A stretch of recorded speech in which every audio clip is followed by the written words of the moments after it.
What's up, geniuses? Welcome to For the Record. I'm your host, Markman. Now, if you thought the war of words between Drake and Pusha-T was over, you're wrong. And if you thought that the battle was going to end after 2018's Duppy Freestyle and the story of Adidon, then you haven't been paying much attention. In fact, very rarely do hip-hop beefs come to an abrupt stop. So here's the latest.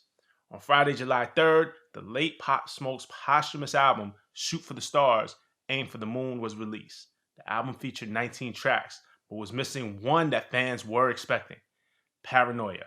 It featured Young Thug, Gunna, and a Pusha T verse, which also included a couple of more shots aimed at Drizzy, and that was absent from the album.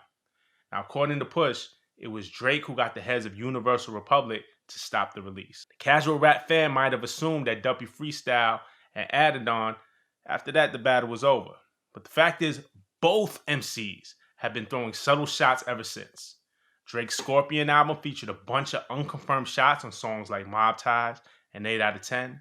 And more recently, songs like War and Tuesday Slide featured ambiguous lyrics about unnamed ops, which could be interpreted as a Pusha diss. The Clips MC hasn't been shy either. His verse on Jadakiss's Hunting Season came with the boast for a headshot to keep Adidas pure. His Paranoia verse, he checks an unnamed rapper for empty threats and rapping with a Jamaican patois accent. Now, it doesn't take a genius to figure out what that's all about, right? This isn't part of a strategy to market a new album. This isn't about clout.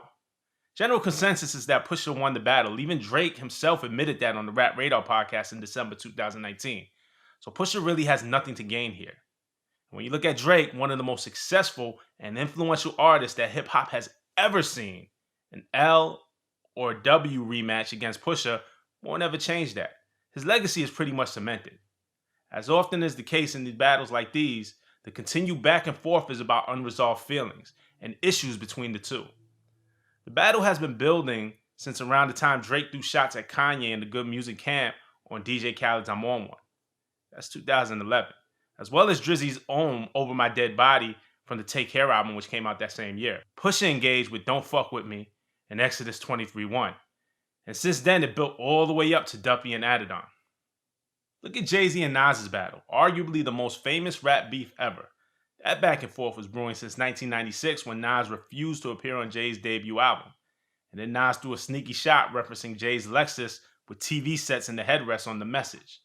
The beef hit its peak in 2001 when both artists dropped Takeover and Ether respectively, but continued long after with songs like Blueprint 2, Ja Rule's Pledge remix, Nas's You Wanna Be Me, and too many other songs to name. Even after their peace treaty and reconciliation, Nas rapped about worst enemies that want to be best friends when he was featured on Hov's 2007 track Success. That was a whole 6 years after the fact.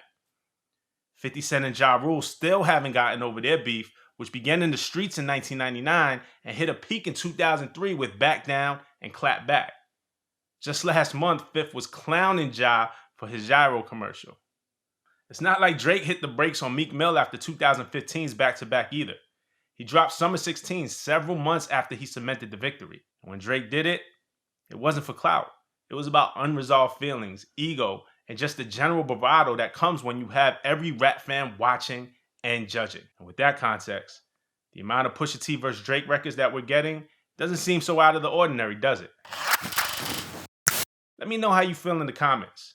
What's your favorite rap beef of all time? I mean, you know, this is the stuff I love to talk about. It's a combat sport, baby. So I'm going to be in there with y'all. We're going to argue. We're going to debate. We're going to have fun, but we're going to keep it peaceful. Thanks for watching For the Record. Peace.